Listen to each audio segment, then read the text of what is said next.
Hello सगळ्यांना, श्री स्वामी समर्थ. स्वागत आहे नवीन एका मिनी ब्लॉगमध्ये. आज उंबऱ्याला हळदीचं लेपन कसं करते हे तुम्हाला व्हिडिओ शेअर करणार आहे. इथं मी थोडीशी वाटीमध्ये हळद घेऊन त्याच्यामध्ये पाणी घालून पेस्ट बनवलेली आहे त्याची. तुम्ही गुलाबजल घालू शकता किंवा तुमच्याकडे जर का गोमूत्र असेल तर तुम्ही ते पण घालू शकता. आणि याला उंबऱ्याला जाडसर असा थर लावून घ्यायचा आहे. आपल्या घरामध्ये कोणतीही नेगेटिव्हिटी येऊ नये, घरामध्ये सुख समृद्धी आणि शांती राहावी त्याच्यासाठी हे हळदीचं लेपन केलं जातं. तुम्हाला जर का शक्य असेल तर तुम्ही रोज करू शकता, नसेल शक्य तर तुम्ही एखाद 2 आठवड्यातून 2-3 दिवस ठरवून घ्या आणि त्याच्या दिवशी हळदीचं लेपन नक्की करा. बघा, तुम्हाला खूप छान फरक पडेल आणि मला तरी खूप छान फरक पडलेला आहे. घरामध्ये सडा रांगोळी झाली, देवपूजा पण छान अशी आज घासून वगैरे केली होती. आणि रविवारचा निवांत वेळ असतो त्याच्यामुळं देवपूजा थोडीशी मागच ठेवते.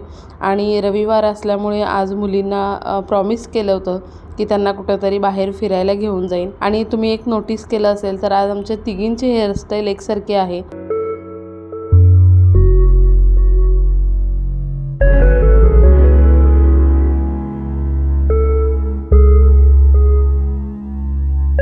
आणि आज मनूला गगनगिरी महाराजांच्या मठात जायचं होतं तर तिथं गेलो होतो. इथं बघा ना, नदीला काहीच पाणी नव्हतं, पण थोड्या वेळाने मी तुम्हाला दाखवते की नदीला किती पाणी आलेलं. आणि छान असं वातावरण आहे, शांत वातावरण आहे. मनाला जर का शांती पाहिजे असेल तर तुम्ही या मठामध्ये नक्की जा.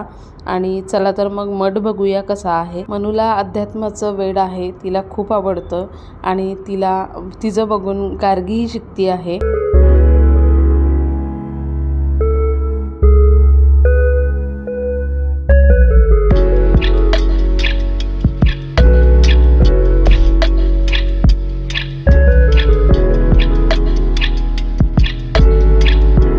आणि भरपूर मोठा परिसर आहे. फिरायला गेलं तर साधारण 2-2.5 तास सहज निघून जातात. आणि कुठेही गेलो तरी गार्गीला आमच्या भूक लागते तर वॉटरमेलन खाऊन घेतलं, कारण आम्हाला पुढे पण जायचं होतं. तर चला तर मग बघूया.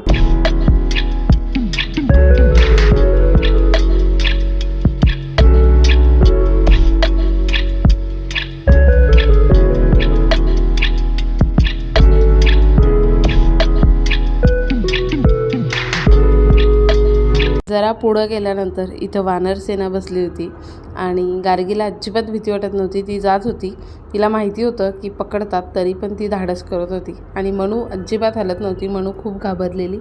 चला तर मग आता व्ह्यू बघूया. अजून खूप छान छान व्ह्यू आहे तिथं, तुम्ही नक्की एकदा व्हिजिट करा. तुम्हाला खरं सांगते, खूप छान वातावरण आहे. आणि काही वेळापूर्वी ज्या नदीला पाणी नव्हतं त्या नदीचं पाणी बघा आता तुम्ही.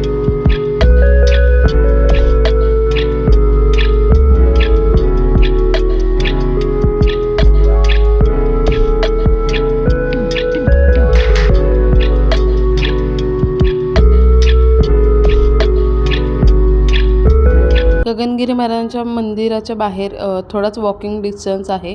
तिथं श्री वीरेश्वर मंदिर आहे, तिथंही नक्की जा. आणि शंकराचे पिंड बघून एकदम मन प्रसन्न झालं होतं. तिथून थोडंसं बाहेर निघालं की गार्डन आहे, तिथं मुलींना गार्डनमध्ये थोडंसं खेळायला दिलं.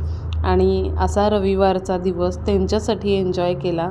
एक आईसाठी मुलांचा आनंद, घरातल्या लोकांचा आनंद हाच एक हेतू असतो.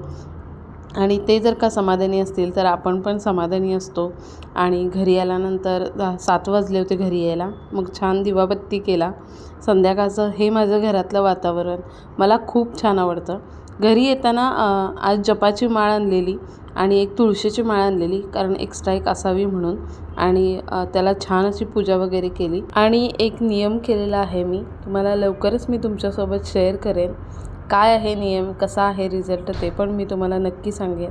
आणि घरी आल्यानंतर आज संडे होता तर मुलींना एन्जॉय करायचं होतं, तर त्यांच्यासाठी कोल्ड्रिंक्स आणि चिप्स मागवलेले. आणि बिग बॉस बघता बघता त्यांचा एन्जॉय चाललं होतं. असा गेला रविवारचा दिवस. तुमचा कसा गेला ते नक्की कमेंट बॉक्समध्ये नक्की सांगा. भेटूया नेक्स्ट ब्लॉगमध्ये. बाय.